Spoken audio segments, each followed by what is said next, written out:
Hello dear students, welcome to lecture number 4 of electromagnetic induction।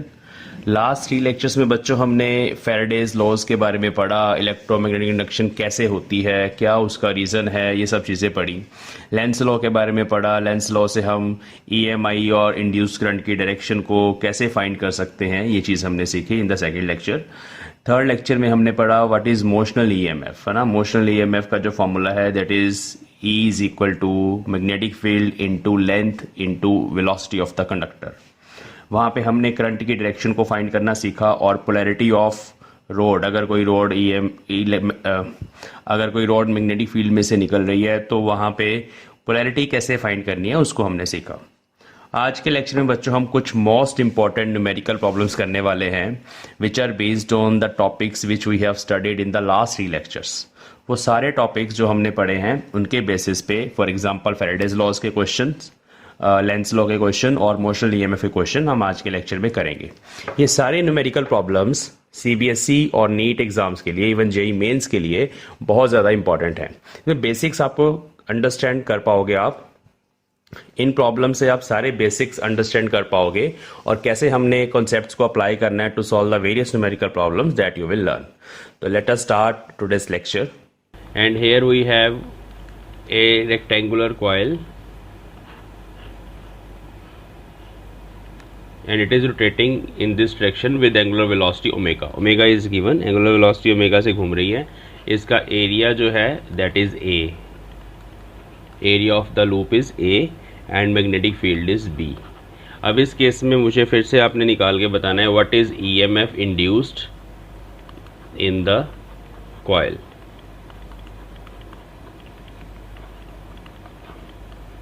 ठीक है, चलो तो ये क्वेश्चन अभी हमें करना है, कैसे करेंगे।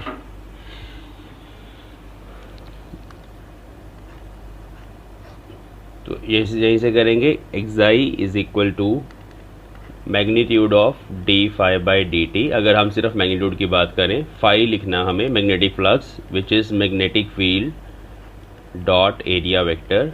तो इसको हम लिख देंगे बी एस कॉज थीटा, और यहाँ पर s जो है वो a के बराबर है और cos ऑफ थीटा। अब थीटा यहाँ पर गिवन नहीं दिया, ऐसे जनरल पूछा है कि ओमेगा एंगुलर वेलोसिटी से घूम रही है ये कॉइल, हमें फाइंड करना है यहाँ पर इंड्यूस ईएमएफ कितनी है। तो बच्चों एक रिलेशन होती है ओमेगा की थीटा के साथ, angular velocity omega is equal to theta by T. Rate of change of angular displacement is called angular velocity. Here T is the time which is varying here, तो theta को हम यहाँ put कर देंगे omega T. ये हमारे पास expression बन गया फाई का, वेरी सिंपल। इसको यहाँ पुट करना है, एक्साई is equal to differentiation of B A cos omega t. इसको हमने सॉल्व करना है। B is constant, A is constant, cos omega t का derivative is sine omega t, और साथ में ओमेगा भी आएगा बाय चेन रूल, क्योंकि हम टी के विद रिस्पेक्ट टू डिफ्रेंशिएट कर रहे हैं। हमारे पास यहाँ ओमेगा टी है तो कॉज ओमेगा टी का पहले डिफ्रेंशिएशन साइन ओमेगा टी आ जाएगी, उसके बाद ओमेगा टी को डिफ्रेंशिएट करेंगे तो ओमेगा आएगा। तो ये बन गया omega B A sine omega T. तो this is induced EMF here, और यहाँ पर ये जो वैल्यू है, this value it is maximum value of induced EMF. इसको एक्साई नॉट बोल देंगे, क्योंकि जब साइन ओमेगा टी 1 होगा, sine is a function having maximum value 1, तो जब साइन ओमेगा टी 1 होगा तो ये मैक्सिमम वैल्यू हो जाएगी ना, तो इसको एक्साई नॉट पुट कर देंगे। तो ये यहाँ पर ईएमएफ जनरेट होगी, ठीक है, वेयर एक्साई naught is omega B A. ठीक है, मतलब जैसे जैसे मतलब अगर आप बड़ी कॉइल ले लोगे तो भी एक्साई नॉट बड़ा होगा, फास्ट घुमाओगे इसको ओमेगा बड़ा होगा अगर, तब भी जो मैक्सिमम वैल्यू है वो ज़्यादा हो जाएगी। ओके, अगर इसका ग्राफ पूछा जाए तो आपको पता चल ही रहा है साइन फंक्शन बनाना आपने। तो ईएमएफ किस तरह से नज़र आएगी, अगर हम यहाँ पर एक वोल्ट मीटर लगा दें, उसको मेज़र करें, तो with respect to time it will vary like a sine function. जैसे साइन फंक्शन होता है वही, क्योंकि साइन आ रहा है इसमें, तो ये हमारे पास ईएमएफ का ग्राफ है। तो हर किसी सिचुएशन में आपने यही एक फॉर्मूला लगाना है, लेकिन फाई जो है rate of change of flux, वो कैसे कैलकुलेट करना है, that is the main thing. हाँ जी बच्चों, इस क्वेश्चन में आपके सामने मैग्नेटिक फील्ड शो हो रही है which is in the inward direction, और एक सर्कुलर लूप है हमारे पास। इस लूप को बच्चे 60 डिग्री एंगल से हमने घुमा दिया, ठीक है, about the axis which is shown in the diagram. और अगर हम इसको 60 डिग्री से घुमा देंगे तो वहाँ पर चेंज इन मैग्नेटिक फ्लक्स होगा और हमें इंड्यूस करंट इसमें फाइंड करना है। Resistance of the loop is given 2 ohm, time period is also given, radius हम अज्यूम कर लेते हैं। Let us start. देखो सबसे पहले इनिशियल फ्लक्स कितना आएगा कौन बताएगा? फ्लक्स का फॉर्मूला क्या होता है? बी डॉट एस, ठीक है, magnetic field dot product with area. Magnetic field inward है, इसका एरिया वेक्टर अभी आप इनवर्ड ले लोगे। जब इनिशियली आपने स्टार्ट करना है ना तो एरिया वेक्टर अंदर की तरफ ही लेके स्टार्ट करना है, मतलब जिधर मैग्नेटिक फील्ड लगी हुई है उधर ही लेके स्टार्ट करना है, क्योंकि हम एरिया वेक्टर तो राइट हैंड थंब रूल से निकालते हैं। तो अभी करंट तो दिया नहीं हुआ तो हम ए वेक्टर को ऐसे डिफाइन नहीं कर सकते, तो आप इनिशियली अंदर से ही स्टार्ट करेंगे। तो B dot S, angle between them में थीटा कितना आएगा बोलो? 0 डिग्री, ठीक है। इनिशियली 0 डिग्री आएगा ना थीटा, क्योंकि इसका एरिया वेक्टर का इनवर्ड ले लूँ, मैग्नेटिक फील्ड भी इनवर्ड है तो थीटा 0 आ गया। तो b into pi A square cos 0 is 1। तो this is initial flux. Final flux कितना आएगा? फाइनल फ्लक्स आएगा बी एस। अब 60 डिग्री से ये घूमी है, अगर ये पूरी कॉइल 60 डिग्री से घूम गई है तो मतलब एरिया वेक्टर भी 60 डिग्री से घूम गया है, उसका यही मतलब है ना, क्योंकि अभी एरिया वेक्टर अंदर की तरफ है, पूरी कॉइल 60 से घूमी है, उसका एरिया वेक्टर जो इसके परपेंडिकुलर है वो भी 60 से घूमेगा। तो उस केस में जो बी डॉट एस आएगा वो आएगा B into pi A square into cos of 60। तो कॉज ऑफ 60 इज़ 1/2, तो ये आ गया B pi A square by 2। इस तरह से आपने इनिशियल और फाइनल दोनों फ्लक्स पहले लिख लेने हैं इस क्वेश्चन में। उसके बाद आपने ईएमएफ फाइंड करनी है। तो ईएमएफ फाइंड करने के लिए आपको चाहिए change in flux φ2 minus φ1 upon time, change in time which is initial time 0 है, मैं लिख देता हूँ पहले t2 माइनस t1। इनिशियली हमने जब इस कॉइल को स्टार्ट किया तब t1 को 0 मान लेते हैं और t2 टाइम मुझे फाइंड करना पड़ेगा। तो पहले मैं φ2 की वैल्यू पुट करता हूँ which is b pi A square by 2, φ1 is b pi A square divide by t2। What is t2 time, वो मुझे निकालना है। देखो टोटल टाइम पीरियड 8 सेकेंड्स है, 60 सेकेंड रोटेशन के लिए कितना टाइम लगेगा? तो आपने लिखना है total time upon time for small rotation is equal to total angle. Total time मतलब 360 डिग्री घूमने के लिए कैपिटल टी लगता है, तो ये यूनिटरी मेथड आ गया और आपको 60 डिग्री के लिए फाइंड करना है। तो जितना कम एंगल से घुमाओगे उतना कम टाइम लगेगा, जितने बड़े एंगल से घुमाओगे उतना ज़्यादा टाइम लगेगा, दे आर डायरेक्टली प्रोपोर्शनल। तो ये 6 पे गया, तो मतलब जो स्मॉल टी है that is capital T by 6। तो यहाँ पुट करना उसको कैपिटल टी बाई 6, ठीक है। इसको सॉल्व करेंगे minus B pi A square by 2, ये 6 का फैक्टर ऊपर चला गया और कैपिटल टी जो है उसको हम यहाँ 8 पुट कर देंगे, ठीक है। तो ये आ गया, ये 3 पे चला गया, तो minus 3 B pi A square by 8, ठीक है। This is induced EMF. We want current in the circuit, तो करंट फाइंड करने के लिए आपको रेजिस्टेंस से डिवाइड करना है इसको। तो करंट आई इज़ 2 से इसको डिवाइड करना पड़ेगा, तो minus 3 B pi A square by 2 से डिवाइड कर देंगे 16।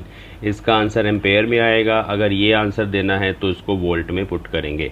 अगर मैग्नेटिक फील्ड दी जाए टेस्ला में और ए मतलब रेडियस, उसको आप मीटर्स में कन्वर्ट कर लो, यहाँ पे सब्स्टिट्यूट करके आंसर आपके पास एम्पेयर्स में आएगा। तो इतना करंट यहाँ पर जनरेट होगा। नेगेटिव साइन यहाँ पर इम्पॉर्टेंट नहीं है, नेगेटिव साइन आप यहाँ पर भी मत लगाए चाहें, क्योंकि ये डायरेक्शन बताता है इंड्यूस करंट की। तो अगर अभी यहाँ पर डायरेक्शन भी पूछी जाए तो वो कैसे निकलेगी मैं आपको बताता हूँ। लेंस लॉ से निकालते हैं। देखो यहाँ पर पहले हम मैग्नीट्यूड की बात करें, you can omit negative sign from here. आप मैग्नीट्यूड अगर आपसे पूछा जाए तो आप सिर्फ माइनस साइन को छोड़ के बाकी आंसर दोगे। चलो डायरेक्शन की बात करते हैं। मुझे बताओ कि जब ये कॉइल घूमेगी, अभी यहाँ पर मैक्सिमम फ्लक्स है, ये सबको नज़र आ रहा है क्योंकि इसका जो एरिया वेक्टर है वो मैग्नेटिक फील्ड के अलॉन्ग ही है। लेकिन जब ये कॉइल घूमना स्टार्ट करेगी, 60 डिग्री पर चली जाएगी, तो इसका जो एरिया है, area of cross section inside the magnetic field, that is less. कैसे लेस है वो आप देख रहे हो, या यहीं से देख रहे हो कि इनिशियल फ्लक्स बड़ा है बी पाई ए स्क्वायर और फाइनल फ्लक्स छोटा है B pi A square by 2। Means flux यहाँ पर डिक्रीज़ हुआ है। फ्लक्स डिक्रीज़ होने का मतलब है कि जो इंड्यूस्ड मैग्नेटिक फील्ड होगी उसकी डायरेक्शन भी अप्लाइड वाली ही होगी। फ्लक्स डिक्रीज़ हुआ है ना, तो लेंस लॉ क्या करेगा, लेंस लॉ स्ट्रेंथन करेगा इसको, डिक्रीज़ इन फ्लक्स को अपोज करेगा, उसको डिक्रीज़ नहीं होने देगा। तो इंड्यूस्ड फील्ड की डायरेक्शन भी अप्लाइड फील्ड वाली ही आएगी। तो आपने थंब अंदर रखना है, फिंगर्स को घुमाना है। तो ये इस सिचुएशन में जब तक वो 60 डिग्री घूमेगा, कॉइल घूमेगी, उस सिचुएशन में ये डायरेक्शन रहेगी करंट की, which is clockwise as seen from here. ठीक है, तो ये क्वेश्चन था। अब हम कुछ इमोशनल ईएमएफ की और एग्जांपल्स करते हैं, जिसमें हमने क्या करना है, हमने ये देखा कि भाई अगर हमारे पास, पहले लिख लेते हैं, some examples of emotional EMF इस फॉर्मूले से रिलेटेड कुछ एग्जांपल्स करते हैं। कुछ अलग अलग तरह के केसेस होते हैं। तो एक तो ये केस है हमारे पास, एक ये केस बन सकता है जिसमें late us suppose this is the outward magnetic field, और हम यहाँ पर एक सेमी सर्कल, इस तरह से सेमी सर्कुलर वायर है, उस वायर की रेडियस r है। ठीक है बच्चों, इसको हम मूव करवा रहे हैं इन दिस डायरेक्शन, ऐसे मैंने एरो लगा दिया, रेडियस इसकी r यहाँ शो कर देते हैं। ठीक है, तो it is moving in this direction with velocity v। तो उस केस में हमें ईएमएफ फाइंड करनी है। तो आपने ध्यान रखना है कि यहाँ जो लेंथ लेनी है ना आपने, ये a और b का जो शॉर्टेस्ट डिस्टेंस होगा, this length you have to take, ये कितनी होगी, 2r, डायमीटर के बराबर। वो इसलिए क्योंकि बच्चों हमने कल देखा कि हम वो वेलोसिटी का कंपोनेंट लेते हैं जो लेंथ के परपेंडिकुलर है। तो ये जो लेंथ है सेमी सर्कुलर, इसके परपेंडिकुलर तो है नहीं वेलोसिटी, हर किसी पॉइंट पर वेलोसिटी परपेंडिकुलर नहीं हो सकती, इस पॉइंट पर हो सकती है, तो उसके परपेंडिकुलर तो ये है। ठीक है, तो हमने क्या करना है, इन सारी लेंथ्स के वो वाले कंपोनेंट ले लेने हैं। छोटी छोटी लेंथ्स अगर आप इमेजिन करो, उनके वो कंपोनेंट्स लेने हैं जो वेलोसिटी के परपेंडिकुलर है।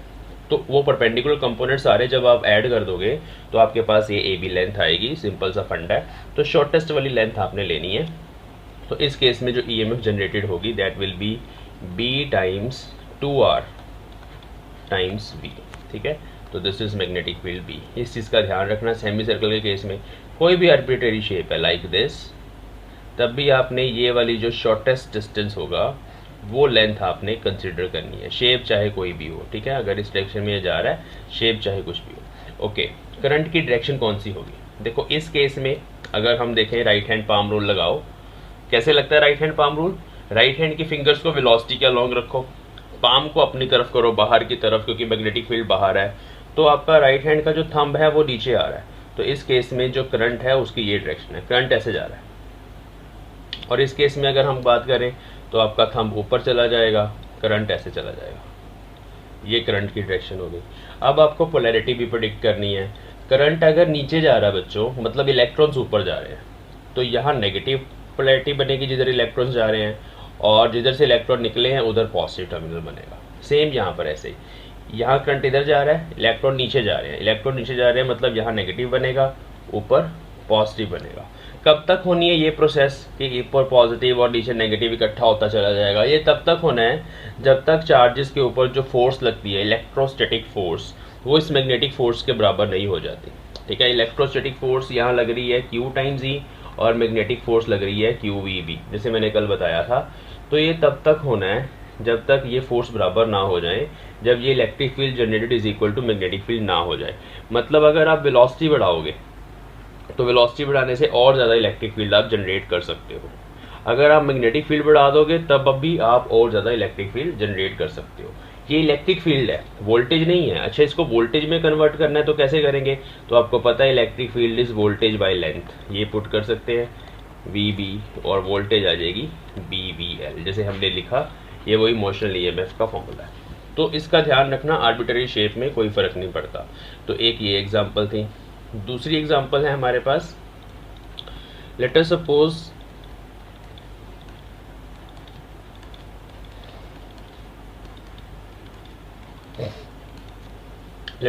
we have inward magnetic field and here is point O।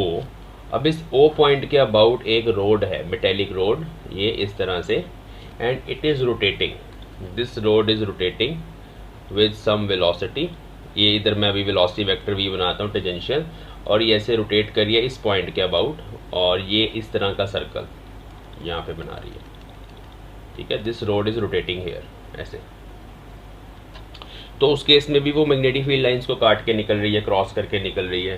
तो इस केस में हमें क्या फाइंड करना है,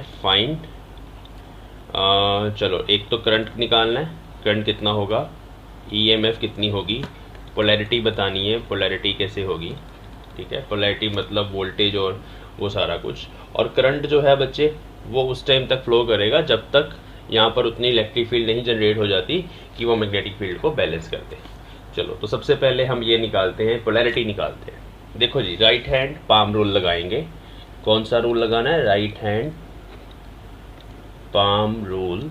इसके अकॉर्डिंग क्या करना है आपने, फिंगर्स को वेलोसिटी वेक्टर के अलोंग करना है, अपनी सारी फिंगर्स, राइट हैंड की सारी फिंगर्स को वेलोसिटी के अलोंग करना है। अपनी जो पाम है, राइट हैंड की पाम, उसको मैग्नेटिक फील्ड के अलोंग रखना है, और जो थंब होगा that will give you the direction of current. तो ऐसे करके देखें, वेलोसिटी की तरफ फिंगर्स रखें, पाम अंदर की तरफ कर दे, स्क्रीन के अंदर की तरफ, तो आपका थंब जो है बच्चे इस सिचुएशन में इस डायरेक्शन में जा रहा है, ठीक है जी, इधर जा रहा है, मतलब करंट जो है वो इस डायरेक्शन में जाएगा। इलेक्ट्रॉन्स फिर ऑपोजिट आएंगे, मतलब ये टर्मिनल नेगेटिव बनेगा और ये टर्मिनल पॉजिटिव बनेगा। तो ये हमने पोलैरिटी को प्रेडिक्ट कर लिया। अब हमें ईएमएफ इंड्यूस के बारे में बात करनी है, तो इसको दो मेथड से हम सॉल्व करते हैं। हम दोनों मेथड से करेंगे। एक तो मेथड ये है हमारे पास, हम यहाँ पर ना इसकी छोटी सी लेंथ मान लेते हैं dx, और उस dx की भी वेलोसिटी जो होगी उस पर्टिकुलर पॉइंट पर उसको v मान लेते हैं, ठीक है, दैट इज v। अब उस dx में स्मॉल लेंथ में को अगर हम कंसिडर करें, वो तो लीनियरली ही जा रही है। For small displacement it is moving, the small length dx is moving with velocity v inside this magnetic field B, ठीक है। तो we can write the motional EMF induced, जो motional EMF है in element dx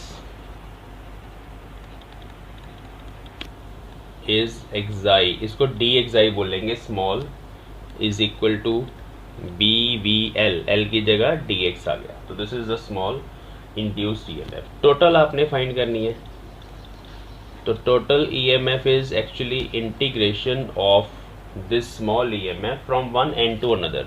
this is O, this is A, तो O से लेके A तक जितनी भी स्मॉल EMF जनरेट होंगी उन सबको हम इंटीग्रेट कर देंगे। तो इसकी लिमिट बन जाएगी 0 to L। अगर इसकी लेंथ L है, L इसकी लेंथ है, टोटल वो मैंने बताई नहीं पहले, L इसकी लेंथ है, तो 0 to L हमने इंटीग्रेट कर देना इसको BV dx को। अब बच्चे V यहाँ पर कांस्टेंट नहीं है, V डिपेंड करता है सेंटर से डिस्टेंस कितना है। ये आपने सर्कुलर मोशन में पढ़ा हुआ है ना। अगर आपके पास इस तरह की कोई रोड है जो इस एक्सिस के अबाउट ऐसे घूम रही है, तो एक फॉर्मूला होता है V is equal to R times omega, छोटा r लेते हैं, V is equal to small r times omega.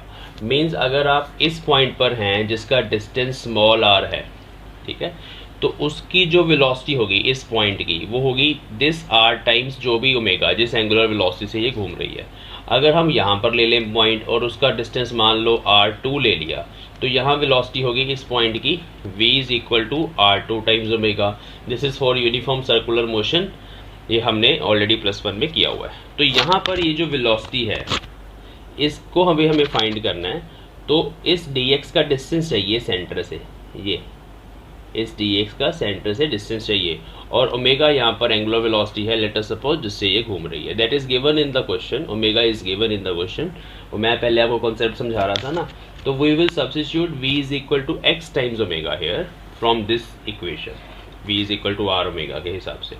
तो ये बन गया 0 to L bx times omega dx, ठीक है। इसको सॉल्व कर लेते हैं, बहुत इजी है, b भी बाहर आ जाएगा, ओमेगा भी बाहर आ जाएगा इंटीग्रेशन से, दोनों कांस्टेंट हैं। x की इंटीग्रेशन x² by 2 बनेगी, limits of integration 0 to L, तो सॉल्व करके बन गया b ओमेगा L² by 2। तो this is the EMF induced in this rod. अब आप इसके डिफरेंट फॉर्म्स कर सकते हैं। कभी कभी क्वेश्चन में ओमेगा की जगह बोला होता है linear frequency new.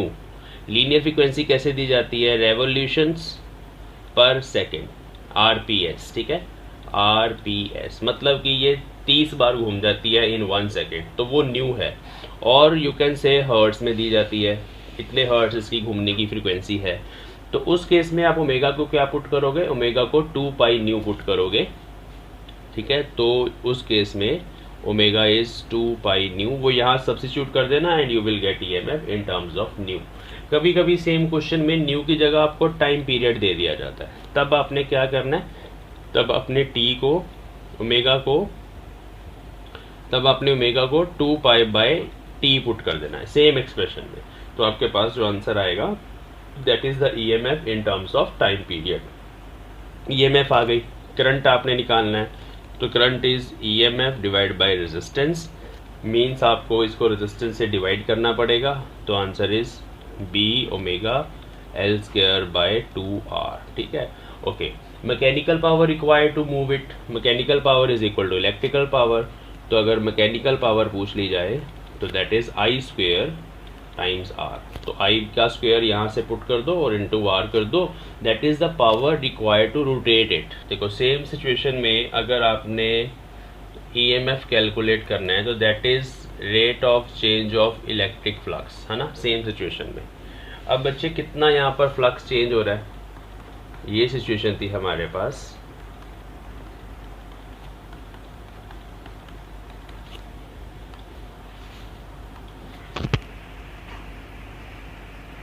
This is OA, that road moving with velocity V or rotating with omega like this, इसकी लेंथ L है, ठीक है जी।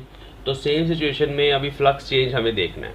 तो लेट अस सपोज इसको एक चक्कर पूरा करने में T टाइम पीरियड लगता है और ओमेगा इसकी एंगुलर फ्रीक्वेंसी है, जैसे हमने बात करी थी। T और ओमेगा में जो रिलेशन है that is 2 pi by T, इसको हम यूज़ कर सकते हैं। चलो, कितना फ्लक्स चेंज होगा जब ये एक चक्कर पूरा कर लेगी, तो कितनी मैग्नेटिक फील्ड लाइंस को क्रॉस करके जाएगी। देखो यहाँ सर्कल बन रहा है, ये जो सर्कल है हमें इस सर्कल के एरिया को फाइंड करना है, because flux is rate of change of flux क्या होता है, sorry, flux is magnetic field into area, flux is magnetic field into area.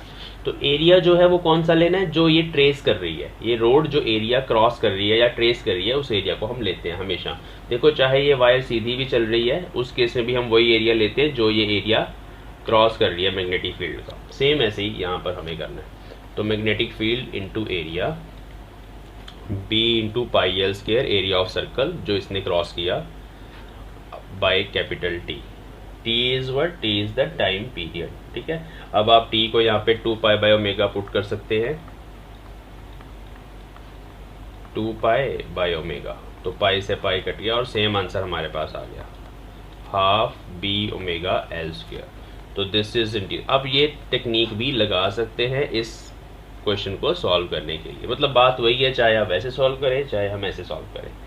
Okay, now what is the current, current is again half B omega L square by R, and what is the charge flown. हाँ, delta Q निकालते हैं, charge flown शायद आप भूल गए हो, that is delta phi by resistance, this is the charge flown. ये कैसे आता था, हम करंट को यहाँ पुट करते हैं ना, देखो I is 1 by R delta phi by delta T, ये हमने किया था कि EMF को आप रेजिस्टेंस से डिवाइड कर दो, करंट आ जाता है। और फिर हम यहाँ पे करंट को delta Q by delta T put करते हैं, ये हमने सबसे फर्स्ट वाले लेक्चर्स में सीखा था। यहाँ डेल्टा टी से डेल्टा टी कट जाता है, तो चार्ज फ्लोन हमारे पास आता है कि जब ये वायर घूमेगी कितना चार्ज फ्लो करेगा, तो इसको हम रेजिस्टेंस से डिवाइड कर देंगे डेल्टा फाई को, this is delta phi divide by resistance. तो this is the charge flown, आपके पास चार्ज कितना फ्लो किया वो आ जाएगा, ठीक है। ओके, अब और क्या यहाँ पे निकालना हमें, इसके अलावा हम निकाल सकते हैं हीट डिसिपेटेड, कितनी हीट एनर्जी डिसिपेट कर रही है, xi square T by R, है ना, पावर इंटू टाइम। तो एक्साई स्क्वायर, इसका स्क्वायर कर देंगे 1/4, ये एक्साई स्क्वायर हो गया, divide by resistance into T। तो this is the heat generated during 1 rotation, ठीक है, ड्यूरिंग 1 रोटेशन नहीं, 4 टाइम T, जितने टाइम T के लिए ये घूमेगा उतने टाइम में कितनी हीट जनरेट होगी, ये वो है हमारे पास। तो ये सारे पैरामीटर्स कैलकुलेट किए जा सकते हैं। तो यहाँ पर मैग्नेटिक फील्ड है which is perpendicular to the plane of disc,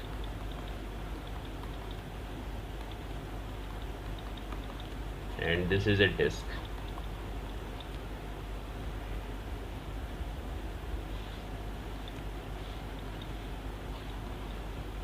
So this is a disk. ये एक एग्जांपल है. We have to find the induced EMF between rim of disk and its center and its axis. ठीक है, यहाँ axis of rotation है और ये rim है, तो रिम और एक्सिस के बीच में जो इंड्यूस्ड ईएमएफ वो हमें कैलकुलेट करनी है. तो वैसे ही हम करेंगे EMF is equal to change in flux upon change in time. अब ये डिस्क जब ऐसे घूमेगी बच्चों, तो एक्चुअली आप ऐसे इमेजिन कर सकते हो कि this disc is composed of so many rods like this. वो सारी रोड्स घूम रही हैं इन दिस डायरेक्शन. अब एक रोड जब घूमेगी उसमें भी ईएमएफ इंड्यूस हो रही है जो हम ऑलरेडी कैलकुलेट कर रहे हैं. वो उस एक रोड ने कितना एरिया स्वेप्ट करना है, उस एक रोड ने एरिया स्वेप्ट करना है पाई इंटू आर स्क्वायर. और ऐसे ही ये कंप्लीट डिस्क भी जब घूम रही है तो वो जो एरिया स्वेप्ट करेगी, area traced by the disc is actually pi into r square. और यहाँ पर मैग्नेटिक फील्ड से मल्टीप्लाई होगा ये area to calculate the magnetic flux. तो B pi r square is the change in flux in one rotation. जितना flux इस disc के सरफेस के अराउंड चेंज हुआ है, इसमें ये नहीं हम समझेंगे कि डिस्क के सरफेस के अराउंड फ्लक्स चेंज नहीं हो रहा. फ्लक्स चेंज हो रहा है यहाँ पे, क्योंकि उस डिस्क की जो मेटेलिक शीट है वो मैग्नेटिक फील्ड लाइंस को क्रॉस करके जा रही है. तो b into pi r square आ गया यहाँ पे, और delta t is time period. ये हमारे पास सेम फॉर्मूला आ गया.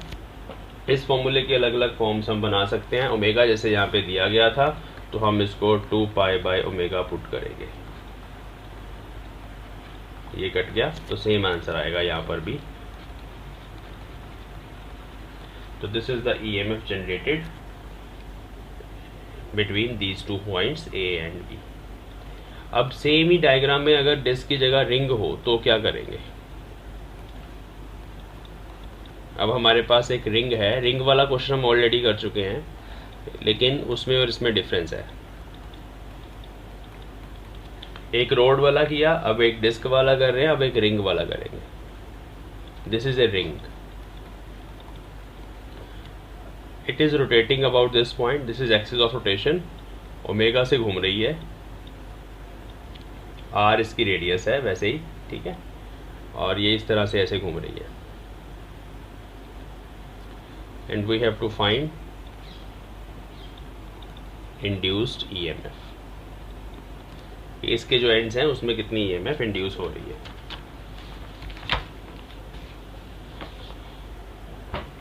ओके,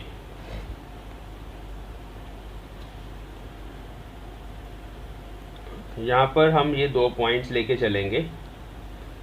एक पॉइंट यहाँ पर है, एक पॉइंट यहाँ पर है, ए एंड बी, ठीक है. तो we have to find the EMF induced between points A and B, ठीक है. ऐसे रिंग घूम रही है और ए और बी के बिटवीन हमें ये फाइंड करनी है.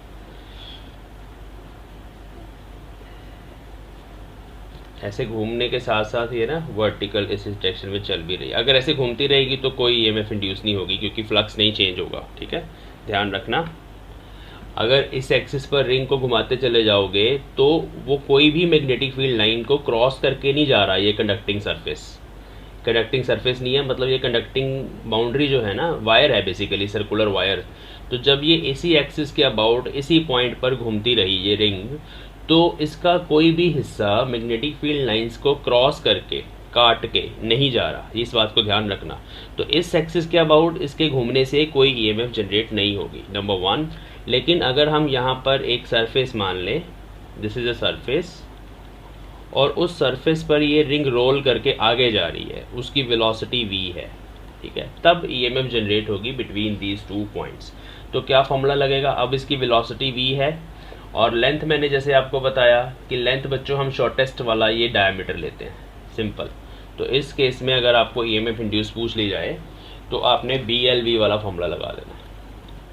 मैग्नेटिक फील्ड बी एल की जगह 2r आएगा और वेलोसिटी v आएगी, लेकिन v को आपने ओमेगा में चेंज करना है। तो वो आपको पता है v और ओमेगा की relation, v is equal to R omega where r is the radius. ठीक है, तो यहाँ b into 2r into R times omega, ये आंसर आएगा। इसको सॉल्व करेंगे तो 2b omega r square, this is the answer in this case.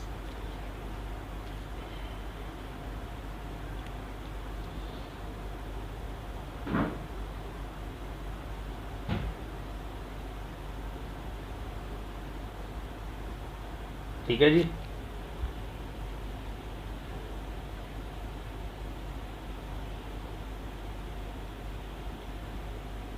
इस फॉर्मूले से भी कर सकते थे, ये फॉर्मूला और ये फॉर्मूला एक ही है।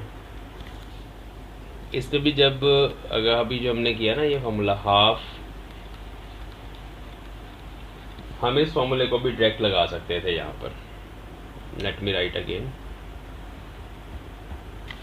देखो इधर आओ, ये ऐसे घूमती घूमती घूमती आगे चल रही है, ऐसे रोल कर रही है, तो इसकी लीनियर वेलोसिटी v थी। और उस केस में जब ये ऐसे घूमती आगे चली जाएगी ना, तभी ये मैग्नेटिक फील्ड लाइंस को क्रॉस करके जा रही है ना, इसकी लेंथ, ये शॉर्टेस्ट वाली लेंथ, क्योंकि ये कुछ वेलोसिटी v से आगे जा रही है तो उसको क्रॉस करके जा रही है। उस केस में अगर हम ये फॉर्मूला भी लगा दें, ये फॉर्मूला भी तो वही है ना, जब कुछ एरिया क्रॉस करके रोड मूव करती है तो ईएमएफ का ये फॉर्मूला भी लग जाएगा। इसमें जस्ट क्या चेंज करना है आपको, हाफ बी ओमेगा, और ये जो रेडियस है बच्चे, उस रेडियस को हम पुट कर पाएंगे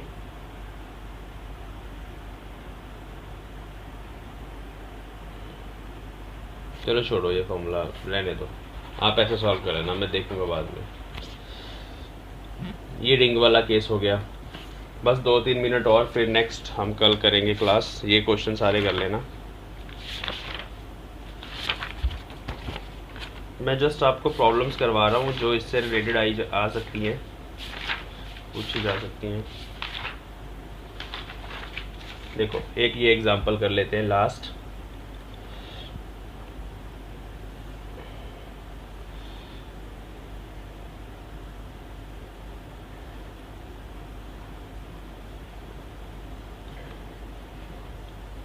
कितना टाइम हो गया?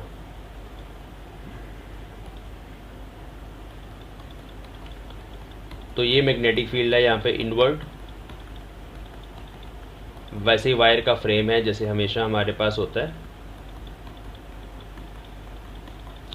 और यहाँ पर अभी इस तरह से जो मूवेबल वायर है वो ऐसे है, like this. It is a road, conducting road, mass m, इसका मास m है। ठीक है, और हमें क्या करना है, हमें यहाँ पर टर्मिनल वेलोसिटी निकालनी है। ये वायर किसी वेलोसिटी, कांस्टेंट वेलोसिटी vt से मूव कर रही है, इसको हम टर्मिनल वेलोसिटी बोलते हैं। जब भी कोई ऑब्जेक्ट फ्रीली फॉल करने की बजाय कांस्टेंट वेलोसिटी से नीचे आता है तो उसको हम टर्मिनल वेलोसिटी बोल देते हैं, जैसे फ्लूइड के अंदर किसी बॉडी के साथ होता है।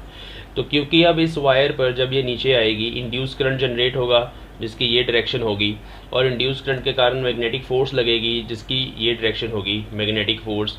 वो मैग्नेटिक फोर्स जब नीचे वाली gravitational force which is mg उसको बैलेंस कर लेगी तो उस टाइम इस रोड की वेलोसिटी कांस्टेंट हो जाएगी। ये कॉन्सेप्ट है हमारे पास। तो इस मैकेनिकल फोर्स को हम इस वेट के बराबर, रोड के वेट के बराबर इक्वेट करके, इसको दोनों को बराबर रख के हम वहाँ से फाइंड कर सकते हैं टर्मिनल वेलोसिटी। तो as it is moving with velocity v, तो जो मैग्नेटिक फोर्स लग रही है उसका फॉर्मूला था BIL, where L is its length, मैं बना दूं। ठीक है, और करंट है हमारे पास, करंट है BLV/R इंटू L हो गया, तो ये बन गया B²L² V/R। तो this is the magnetic force. ये हम याद रख लेंगे, डायरेक्ट फॉर्मूला भी लिख सकते हैं। ये वही वेलोसिटी है vt जिससे ये रोड मूव कर रही है, कांस्टेंट वेलोसिटी।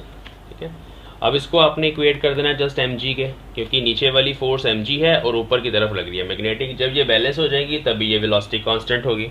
तो उस केस में इन दोनों को इक्वेट करके we can find here v t which is mgr upon b square l square. तो this is the constant velocity. देखो ये एग्जांपल है,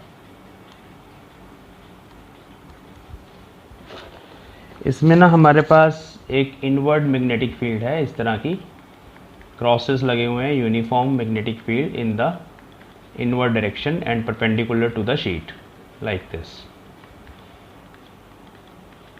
इस मैग्नेटिक फील्ड की विड्थ दे रखी है हमें कि ये जो रीजन है that is this region is of 80 centimetres, 80 centimetre ये हमें दे रखा है।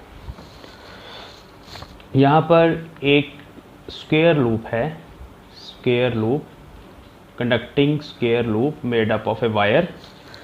इसकी जो साइड है दैट इज़ 20 सेंटीमीटर और इसका जो डिस्टेंस है इस एज का from the magnetic field, from the start of magnetic field it is 30 centimetres.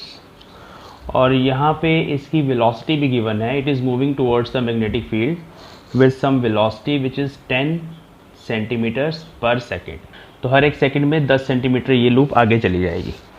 हमें क्या फाइंड करना है, हमें यहाँ पे फाइंड करना है मैग्नेटिक फ्लक्स, ग्राफ बनाने हैं हमें। तो plot a graph of magnetic flux versus time, सबसे पहला काम। सेकंड जो हमें करना है इंड्यूस्ड ईएमएफ का टाइम के साथ ग्राफ बनाना है। और तीसरा इंड्यूस्ड करंट,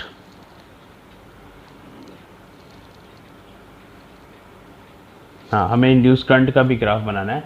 तो थर्ड है आई वर्सेस टी का ग्राफ हमें प्लॉट करने हैं। ये ग्राफ्स हमें प्लॉट करने हैं। Magnetic field is given, magnetic field की जो वैल्यू है दैट इज़ 0.1 टेस्ला। तो this question is very very important question, this concept is very very important.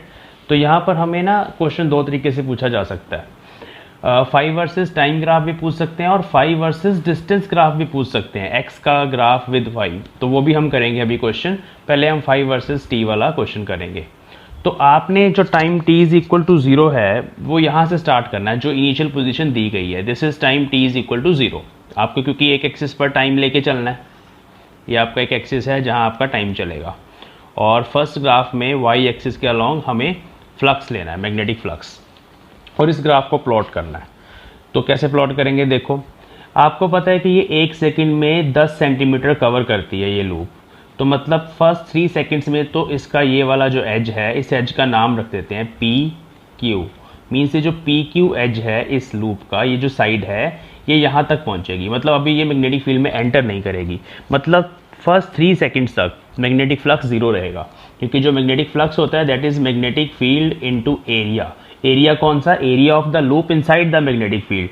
तो ये एरिया 3 सेकंड तक लूप के अंदर नहीं जा पाएगा। तो इसका मतलब है फर्स्ट 3 सेकंड्स के लिए फ्लक्स 0 है।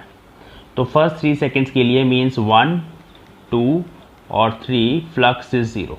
तो ये 0 आएगा यहाँ पे पहले, ठीक है। चलो नेक्स्ट 4 सेकंड आ गया। चलो 4 सेकंड पे क्या होगा, तो 20 सेंटीमीटर इसकी साइड है। 4 सेकंड पे हमें देखना है कि इस लूप का कितना एरिया है जो मैग्नेटिक फील्ड के अंदर चला जाएगा। तो आपको साफ नज़र आ रहा है कि 20 सेंटीमीटर साइड है, उसमें से 10 सेंटीमीटर अंदर चली जाएगी, 10 सेंटीमीटर बाहर रह जाएगी। तो वो साइड जो अंदर जाएगी इसके अंदर वो इतना पार्ट होगा 10 सेंटीमीटर, और ये 20 है।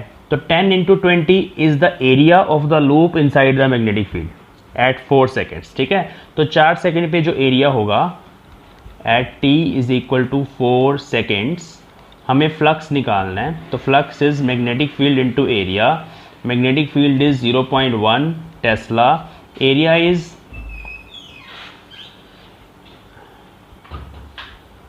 Is 10 centimetre into 20 centimetre. तो 10 इंटू 20 हम सॉल्व कर लेंगे और सेंटीमीटर स्क्वायर हो जाएगा। सेंटीमीटर स्क्वायर को मीटर स्क्वायर में कन्वर्ट करेंगे तो 10 टू द पावर -4 का फैक्टर यहाँ पे आएगा और हमारे पास आंसर जो आएगा यहाँ मीटर स्क्वायर लिख देते हैं। टेस्ला मीटर स्क्वायर जो है वो वीबर बन जाता है। तो इस फैक्टर को हम सॉल्व कर लेते हैं, ठीक है। तो ये बन गया 200 को वापस 0.1 से मल्टीप्लाई किया, ख़त्म। 20 into 10 to the power -4 and it is 2 into 10 to the power -3 और यू कैन से 2 मिली वीबर, ठीक है, 2 मिली वीबर्स। तो ये जो है हमारे पास, this is the flux at t is equal to 4, मतलब इस टाइम पर। तो यहाँ हम पॉइंट लगा देते हैं 2 का और यूनिट्स भी लिख देते हैं मिली वीबर्स, ठीक है। तो इसके कॉरस्पॉन्डिंग 2 के कॉरस्पॉन्डिंग ये 4, तो ये पॉइंट हमारे पास आ गया। तो ये फ्लक्स आ गया at time t is equal to 4 seconds. Now we will calculate the flux at t is equal to 5 seconds. 5 seconds में हम देखते हैं फ्लक्स कितना आ रहा है बच्चे। फिर से वही magnetic field into area, magnetic field is 0.1 tesla, area okay. अब तो ये सारी की सारी कॉइल ही मैग्नेटिक फील्ड के अंदर चली जाएगी, क्योंकि 5 सेकंड पे अगर आप बात करो तो 3 सेकंड तो यहाँ तक आ गया था ये एज, और अगले 2 सेकंड में ये एज जो है यहाँ तक पहुँच गया, मतलब पूरी 20 सेंटीमीटर अंदर होगी। तो यहाँ पे होगा 20 into 20 into 10 to the power -4, when you solve it will be 4 milli webers, ठीक है। तो नेक्स्ट जो पॉइंट है वो 4 के कॉरस्पॉन्डिंग लगेगा और इधर हमारे पास 5 सेकेंड्स आ जाएंगे और यहाँ से हम ऐसे चले जाएंगे, ग्राफ तो आपको प्लॉट करना आता होगा, और यहाँ से हम यहाँ चले जाएंगे। तो ये 2 पॉइंट्स हमें मिल गए। उसके बाद हम देखते हैं फ्लक्स की values at t is equal to 6। अब t is equal to 6 seconds पर जो कॉइल है बच्चे, जो लूप है, वो उसी मैग्नेटिक फील्ड में रहेगी, मतलब जितना एरिया पहले था उतना ही अंदर रहेगा, तो फ्लक्स विल बी सेम। तो सेम फ्लक्स के केस में नेक्स्ट पॉइंट 6 सेकेंड में हमें यहाँ पे मिलेगा सेम फ्लक्स 4 मिली वीबर्स।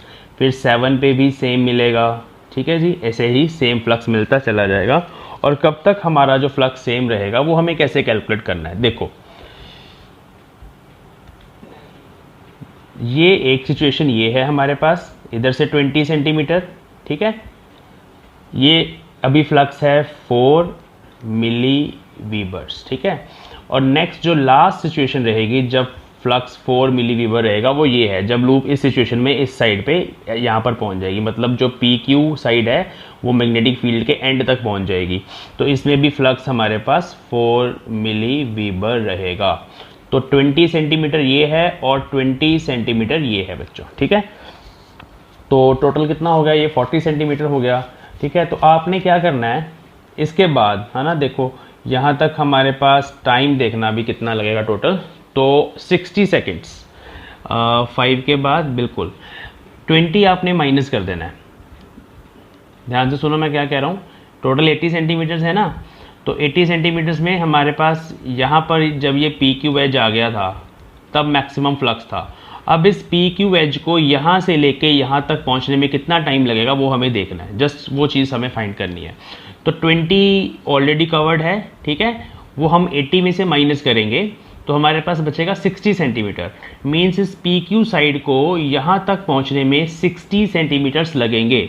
अब 60 सेंटीमीटर मतलब उसने डिस्टेंस कवर करना है, तो 10 सेंटीमीटर कवर करने में 1 सेकेंड लगता है, तो 60 सेंटीमीटर कवर करने में 6 सेकेंड्स लगेंगे। मीन्स 5 के बाद टोटल 6 सेकेंड्स तक, मतलब 11 सेकेंड्स तक ये जो फ्लक्स है वो कांस्टेंट रहेगा। तो लेट मी राइट हेयर, यहाँ पे 8 है, 9 है, देन इट इज़ 10, 11, 12, 13, ठीक है। तो ये फ्लक्स जो है it will be same at all these points, क्योंकि वो जो लूप है उसका सारा एरिया मैग्नेटिक फील्ड के अंदर ही है 11 तक, 11 सेकेंड्स तक। तो ये हमें एक स्ट्रेट लाइन मिल जाएगी 11 सेकेंड्स तक, और 3 से लेके 5 तक हमें ये स्ट्रेट लाइन मिलेगी। तो ये हमारे पास अभी 11 सेकेंड्स तक का ग्राफ बना। अभी हमने इस लूप को बाहर निकालना है, तो और 2 सेकेंड लगेंगे। जब हाफ ऑफ द लूप बाहर आ जाएगी तो फ्लक्स फिर से 2 मिली वीबर हो जाएगा। ये जस्ट आपको प्लॉट करना होता है, सारी वैल्यूज़ कैलकुलेट करके नहीं दिखानी, जस्ट प्लॉट करना होता है। तो ये लास्ट हमारे पास 13 सेकेंड पे एंड हो जाएगा ये वाला ग्राफ, ठीक है। तो this is 5 versus time graph, इसको आपको ऐसे एक्सप्लेन करना है। आपने जस्ट यहाँ पे लिखना है कि एक लाइन लिख देते हैं हम यहाँ पर कि 4t is equal to 5 seconds to t is equal to 11 seconds, the loop lies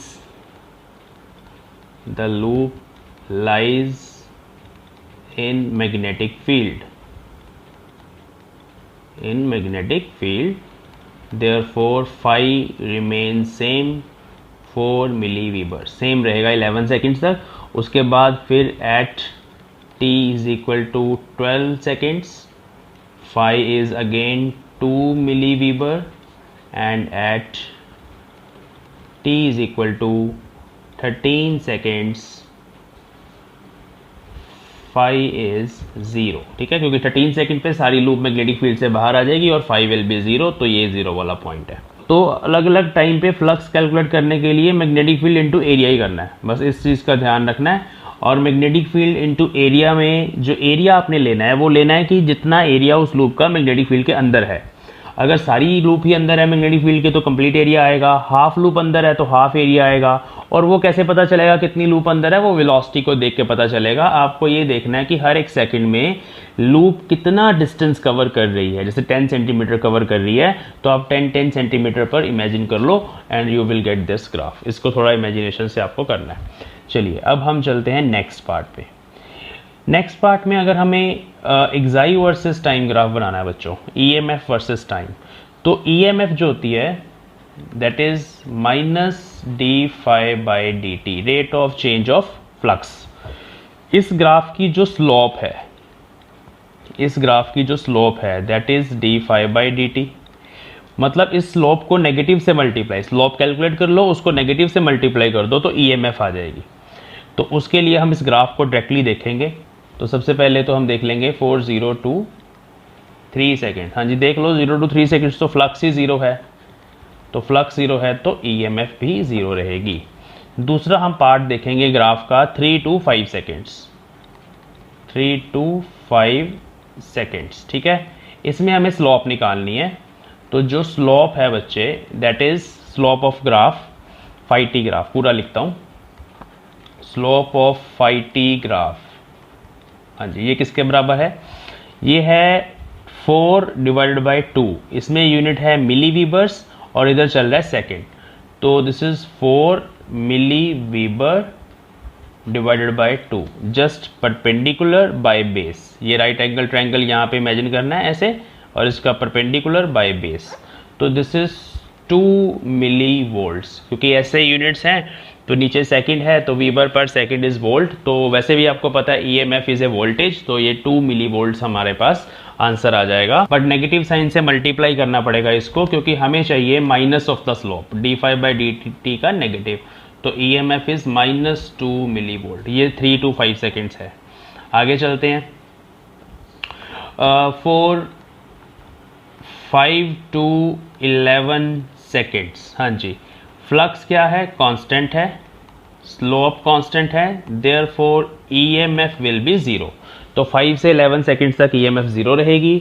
और उसके बाद फिर से स्लोप तो सेम ही है, 4 11 to 13 सेकेंड्स बच्चों हमारे पास जो ईएमएफ रहेगी वो माइनस ऑफ दिस स्लोप। अब ये स्लोप देखो नेगेटिव है, इसको फिर माइनस से मल्टीप्लाई करोगे पॉजिटिव आंसर आ जाएगा, तो +2 मिली वोल्ट। तो ये वैल्यूज़ आ गई।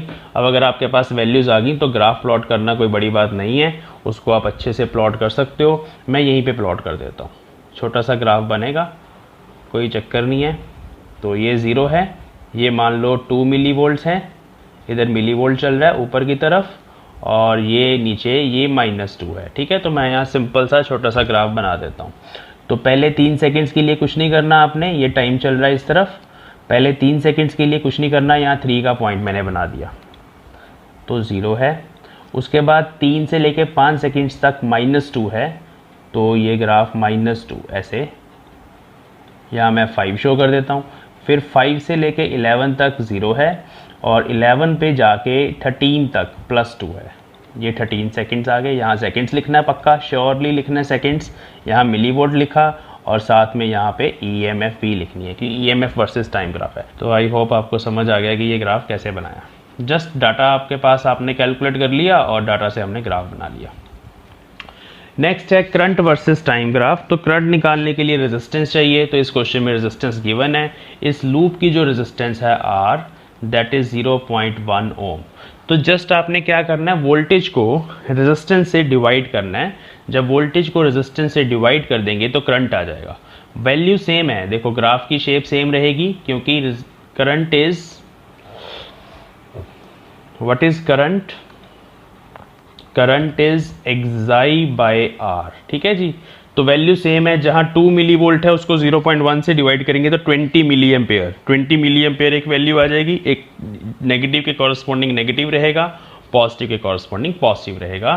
तो let us plot that graph also, ठीक है। तो as current is एक्साई by R, तो मतलब ये है 2 milli volts divided by resistance 0.1 ohm, तो ये बन गया 20 मिली वोल्ट्स, ठीक है। तो जहाँ पर ये पॉजिटिव था उसके कॉरस्पॉन्डिंग करंट पॉजिटिव, तो मीन्स 0 to 3 सेकेंड्स तो करंट रहेगा 0, 3 to 5 सेकेंड्स नेगेटिव वोल्टेज थी हमारे पास तो करंट भी नेगेटिव रहेगा, -20 मिली एम्पेयर्स, यहाँ पे यूनिट एम्पेयर्स है ध्यान रखना, ठीक है। और then 5 to 11 seconds it is 0, 11 to 13 seconds it is 20 milli amperes. तो ये ग्राफ भी आप प्लॉट कर सकते हैं, डाटा आपके पास है, ये टाइम चल रहा है और ये करंट चल रहा है, शेप सेम रहेगी। नेक्स्ट है पावर का भी ग्राफ बना लेते हैं, इसमें पूछा नहीं गया but let us draw power versus time graph, ठीक है बच्चे। पावर वर्सेस टाइम ग्राफ, तो देखो कैसे कैलकुलेट करनी है पावर, करंट आपके सामने है, पावर कैलकुलेट करनी है। तो power is I square R, ठीक है जी। तो 20 मिली एम्पेयर के corresponding 20 into 10 to the power -3 का स्क्वेयर इंटू रेजिस्टेंस 0.1, तो ये बन गया 400 into 10 to the power -6 into 0.1 which is 40 into 10 to the power -6 or it is 4 into 10 to the power -5 what, ठीक है। पावर का यूनिट वॉट होता है। ओके, अब इसमें देखो आई का स्क्वायर हो गया, मींस अगर नेगेटिव वैल्यू भी पुट करता मैं करंट की, जैसे यहाँ पे नेगेटिव है तब भी पावर हमारी पॉजिटिव ही आ जाती, तो मींस दोनों ही केसेस में पावर पॉजिटिव रहेगी। कैसे बनेगी? 0 to 3 सेकेंड्स जब आपने प्लॉट करना है पावर को तो power will be 0 because current is 0।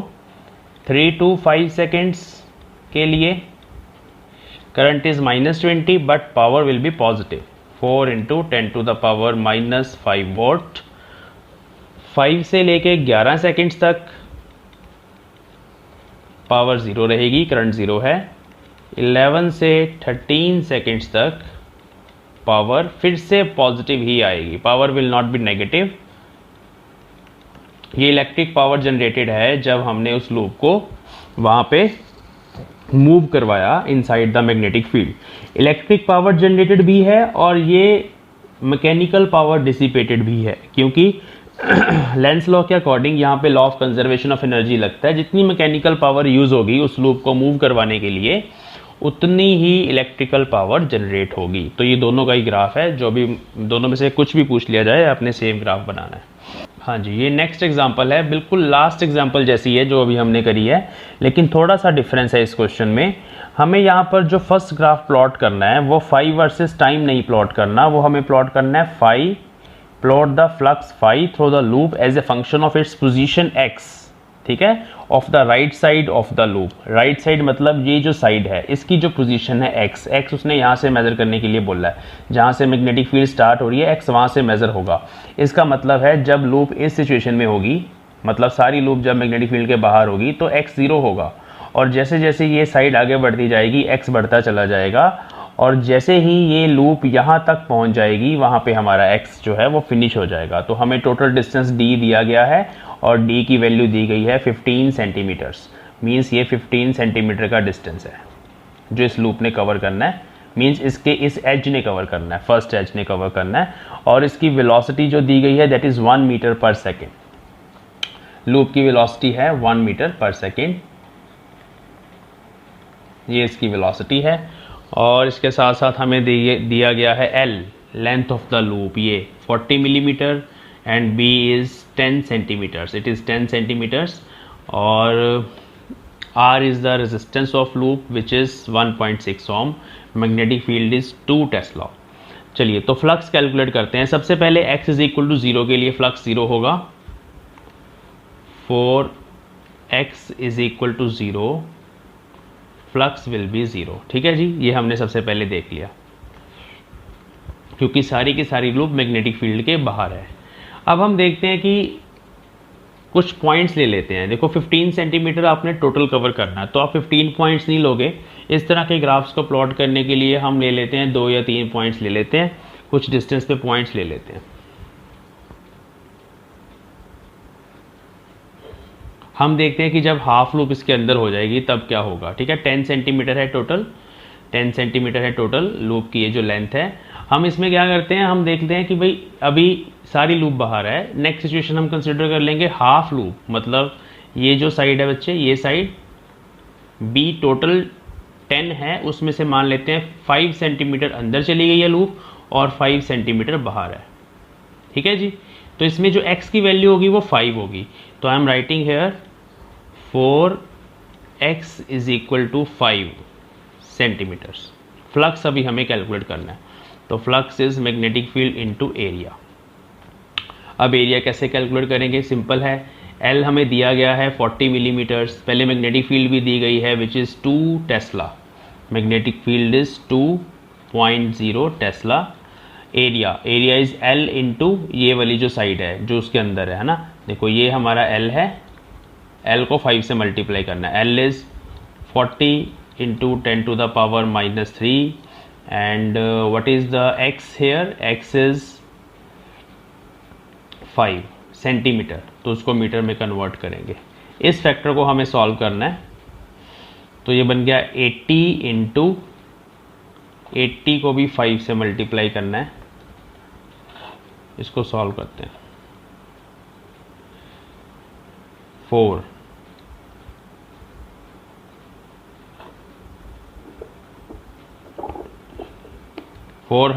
Into 10 to the power -3, तो -5। देखो इन दोनों को हमने मल्टीप्लाई किया, 80 आ गया, 80 को 5 से मल्टीप्लाई किया, 400 आ गया, 400 इंटू 10 टू द पावर -5 और आंसर है वीबर। ठीक है, लेकिन हम इसको मिली वीबर में लिख देंगे, तो 4 into 10 to the power -3 webers and which is equal to 4 milli weber. तो ये x इज इक्वल टू 5 की कॉरस्पॉन्डिंग है जब हाफ लूप उसके अंदर गई है। अब x इज इक्वल टू 10 के कॉरस्पॉन्डिंग देख लेते हैं 10 सेंटीमीटर के लिए। फिर से मैग्नेटिक फील्ड इंटू एरिया लगेगा, 2 इंटू अब 40, तो ऐसे ही रहेगा।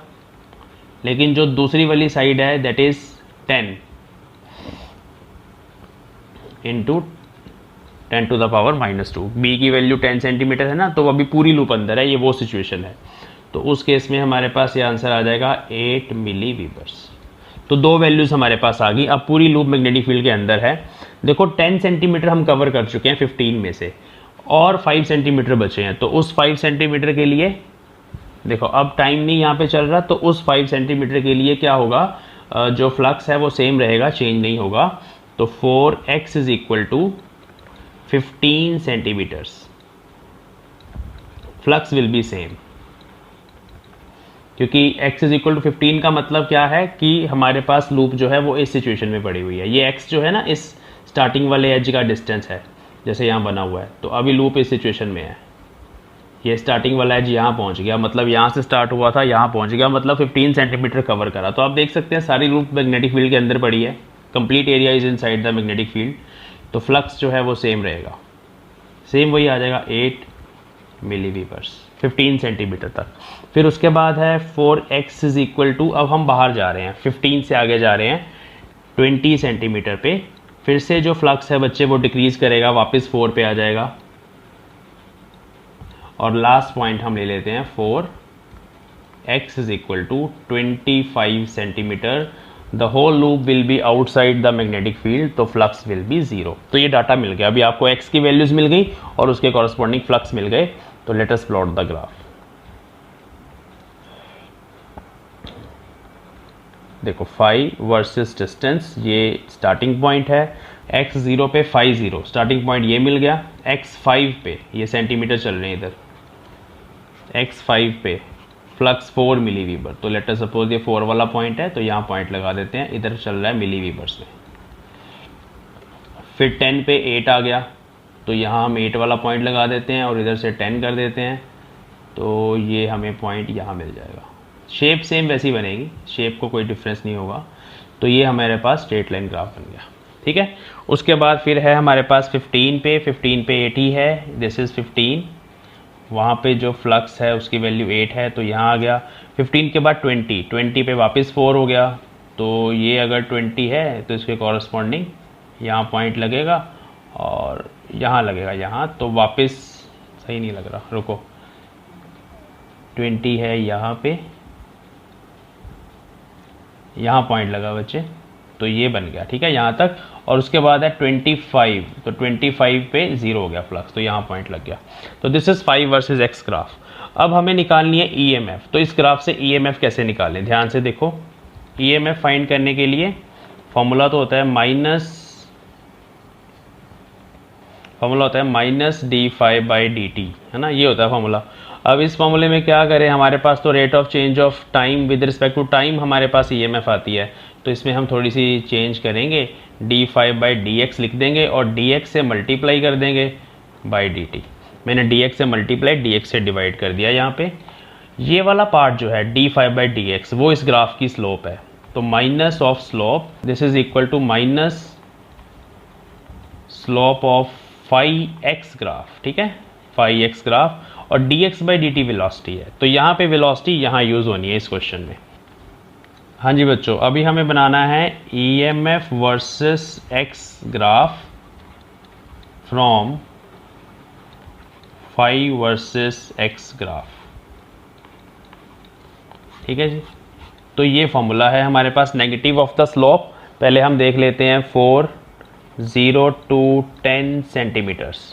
स्लोप कितनी है, स्लोप ऑफ फाई x, हाँ जी, ये कितनी है, ये है जी perpendicular which is 8 milli webers by base which is 10 centimetres. इसको कंप्लीटली सॉल्व करना है, 8 इंटू 10⁻³ वीबर्स, 10 इंटू 10⁻² मीटर, ये ऐसे यूनिट्स में ले गया।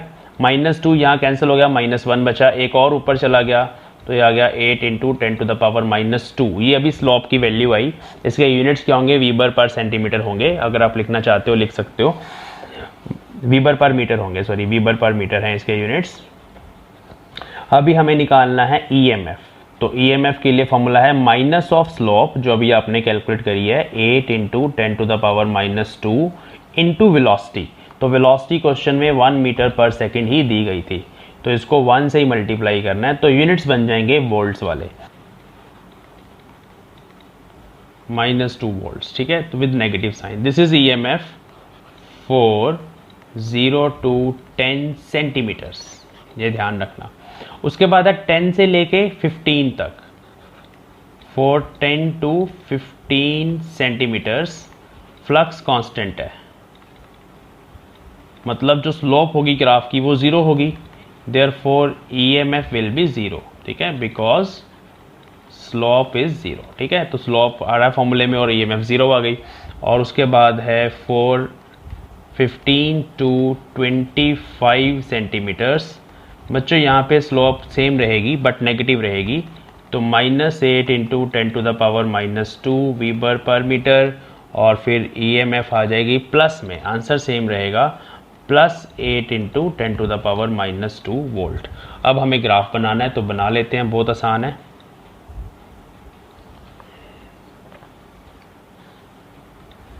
देखिए ये ग्राफ बनेगा, यहाँ पे इधर चल रहा है x, इधर चल रही है EMF, और ये 0 वाला पॉइंट है, ये है +8, साथ में चल रहा है 10⁻² का फैक्टर, और ये है -8, ठीक है। पहले है हमारे पास 0 to 10 सेंटीमीटर्स, तो यहाँ हम 10 का पॉइंट लगा देते हैं, यहाँ 5 लगा देते हैं, दिस इज़ 15, 20 एंड 25, और 0 to 10 हमारी जो EMF है दैट इज़ नेगेटिव, तो ये नेगेटिव आ गई यहाँ पे। फिर 10 to 15 0 हो गई, और उसके बाद 15 to 25 again it is positive, तो 15 to 25 वैल्यू सेम है बट पॉजिटिव है, तो ये हमारे पास ईएमएफ का ग्राफ आ गया। करंट वर्सेस डिस्टेंस अगर पूछ लिया जाए बच्चों तो करंट का ग्राफ सेम शेप का होगा बट वैल्यूज डिफरेंट होंगी, क्योंकि रेजिस्टेंस से डिवाइड करोगे ईएमएफ को तो करंट आ जाएगा। पावर का ग्राफ पूछ लिया जाए तो जैसे हमने किया I²R वो लग जाएगा और I²R से पावर का ग्राफ आ जाएगा। तो इस तरह के क्वेश्चंस आपसे पूछे जा सकते हैं इस चैप्टर में।